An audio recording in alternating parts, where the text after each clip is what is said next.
Michigan Replay exclusive in the locker room. When the Wolverines get the roses in, we at Michigan Replay spare no expense, and we have roses on the set. Thanks to Michigan's 20-0 win over Illinois in Champaign on Saturday, clinches your opportunity to go to Pasadena as the head coach in the Rose Bowl, something that Gary Mueller, you've been looking for a long time. No question about it, Jim, and I guess it's kind of a selfish thing, but it's a great feeling, and it's not only for me. There's a lot of other coaches that helped me with this, and, of course, the players, and they've been super this year, and I guess that says it all. And a great game for Michigan on the road, having to do this, a team that's just been outstanding on the road over the past few years. Right, and we did a good job today, particularly our defense. We start out here early in the game and stop Illinois, and they faked the punt, and our special teams were really alive there. Were you surprised that Coach Makovic tried to fake that early in the game? Well, we had rushed a lot, and then the fact they were kicking into a strong wind, so I think they wanted to do something to set the tempo. Here we come back right away, hit Yale Van Dyne, and Jimmy got knocked out there and didn't even know he fumbled the football. Right? And they get it back at our 27, which we had 5 drives that we stopped ourselves on inside their 20 today. Talk about your defense. Boy, they were playing solid against Illinois. Yes, they did, and the kids really hustled, and we're really excited. I think we got better pressure on the passer, and they moved the ball some, but we stopped them when we had to and forced them to kick some field goals. Here Elvis goes back, and we have a good throw there to Desmond.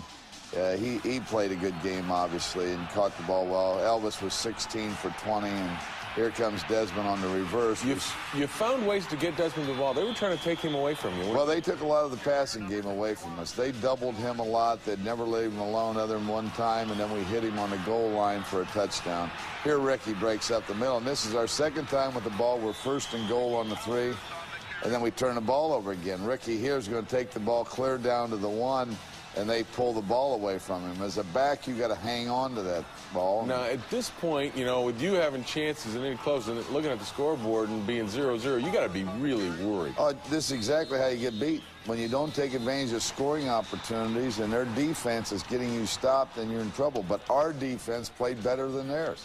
That was so helpful. You alternated Ricky Powers and Jesse Johnson a lot, too. Moved them back and forth, good change of pace, and did a good job with that, I thought. Here Elvis hits Desmond on a quick out. But the tempo of the two going back and forth, I think, really helped us. Heading into the second quarter, you get to work with Ricky Powers on the ground. His biggest run of the day. There Ricky breaks loose, and we get a big gain there, about 20-some yards, and we come back on 4th and 2. 4th and 2 going for it. A little bit of a gamble. Yeah, I just felt I wanted to get that ball in the end zone, and I was worried about the wind. But then we had a major penalty that set us back and forced us to kick a field goal, and J.D. really nailed a couple into the wind today. That was into the wind, and you said that was big for the attitude of the club, right? Right, exactly. And, you know, if you can tell anything from practice, he really kicked well all week in practice, and he needed that because we're going to need him in the stretch. Maybe this is the worst play you saw all day. Well, Verduzco gets out on this and scrambles and gets a first down, and then later on he's going to scramble and throw a long one down there. But here's how you help yourself with a shutout, Jim, and this one hits the crossbar and bounces a little short. Second one. And that's with the window, I will say that. Second one I've seen hit the crossbar and bounce back. Both of them were at Illinois. Yes, right. Yeah, a couple years ago we won one 17-14. They missed it. Here they fumble the ball. We get a good break before halftime. Verduzco gets nervous seeing Ritter blitz, and Brian Townsend recovers the ball on the 6. We get down inside. They give single coverage to Desmond, and El makes a great throw there, and Desmond makes a great catch. When you see single coverage, do you automatically check into a Desmond play? Yeah, we have that ability, yes, because we want to force them to double because of the formation we're in. If we don't, they got too many people in there for us. Here they make a good throw and catch, and then Corwin comes up and makes a big hit. Then they attempt this field goal, and it's wide, obviously, to the left, so 10-0 at halftime. And an awfully good first half for Michigan. At that point, despite the fact that you made some mistakes, you still got the lead. What was going through your mind heading into the locker room? Well, I was very disappointed that we turned the ball over. And when, you know, as I said earlier, we have those scoring opportunities and we didn't take advantage of it. That's really frustrating. because those things can come back to haunt you. Well, they didn't come back to haunt the Wolverines in the second half, as the second half highlights are coming up next on Michigan Replay. But first, we hear from a special teams hero who was perfect on the day against Illinois.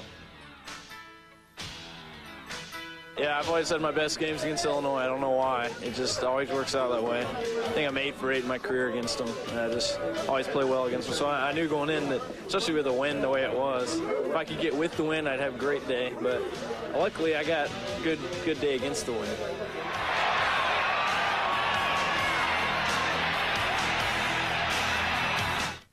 A baby changes everything.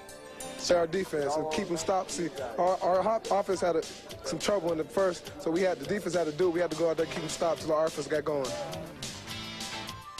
Well, the defense certainly did their job. They stopped Illinois all day on Saturday. The offense did get going, but coming out of the locker room with a 10-0 lead, you still had to say, this game's not over. I'm in a hostile environment down here. We got to get something going. Exactly, and very concerned about that, because as long as you're playing great defense, you know, you got a guy on the mound throwing no-hitter, you got a good chance of winning, and our defense did exactly that today.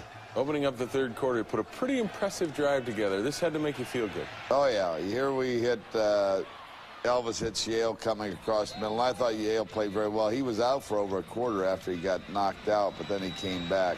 Here Ricky started running like Ricky Powers of old. He had some impressive runs there, and as you indicated, we switched off with Ricky and Jesse, and here's Jesse bouncing outside, making a good shallow cut. It's a little more there. of that change of pace type. Ricky and Jesse are a little different. They're different. There's no question about it, and that really helps. Here Yale makes a nice run here after he catches the ball. He's having a good year for us. Couldn't get in, but J.D. comes in again against the wind, makes his second. Right. How big was that? Very big. All those things add up, you know, that it just makes obviously a great deal of difference in the game. They get to a 3rd and 6 situation, and here's another one of those plays where Verduzco is able to scramble out, hit a man in the end zone, but you get a break on a call. Right. They got called for holding there, and quite honestly, Jim, the guy got tackled on the pass rush, and we had a penalty on one of our touchdowns that was called back, and kind of balances things out, but it was holding. Here, Desmond does a great job of 2 guys catching the ball, so it goes to the offense, a simultaneous catch. So he fought for that ball, and that was a big catch. 3rd and 6, another big catch. There's a great catch by him, laying out 3rd and 6 for over 20 yards there. So we were able to hit some passes. I said Elvis was 16 for 20. Here we get another, now we get an interception. That route was a little off there. We should have ran a better route, and they intercepted the football. Now they come back. Now they're going to make a game out of this, so you got to be sitting there sweating a little bit. Yeah, here's a crazy play. Verduzco's scrambling around. He goes all the way back, lays one up.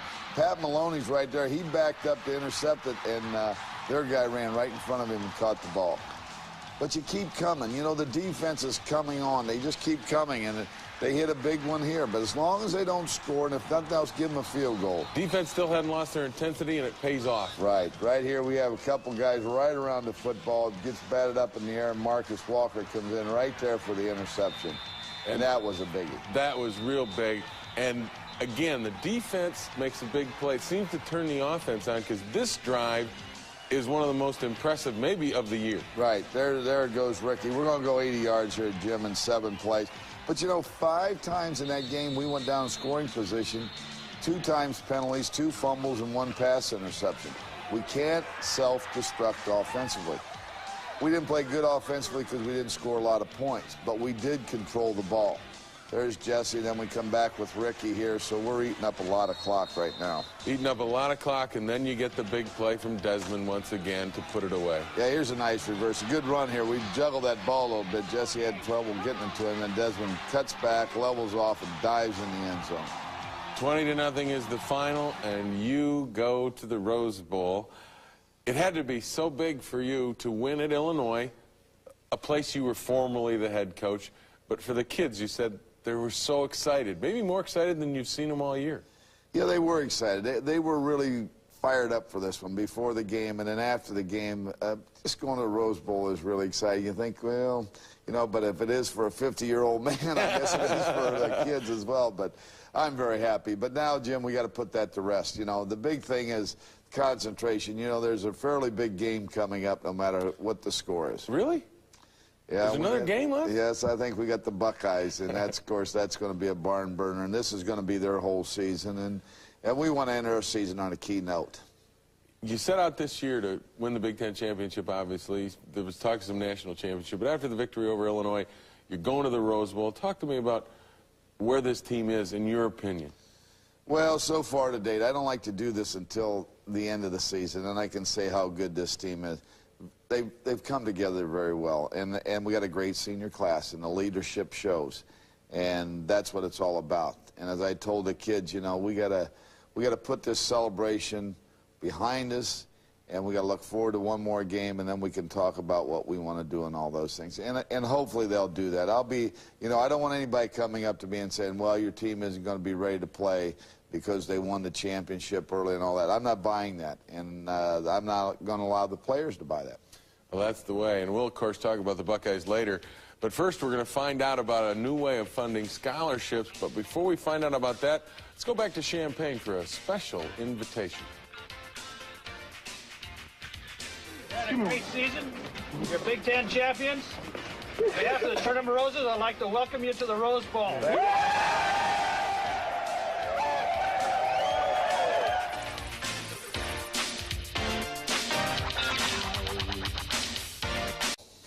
And a great game for Michigan on the road, having to do this. A team that's just been outstanding on the road over the past few years. Right, and we did a good job today, particularly our defense.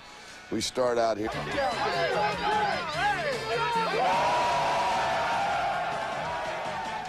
A Michigan Replay exclusive in the locker room. When the Wolverines get the roses in, we at Michigan Replay spare no expense, and we have roses on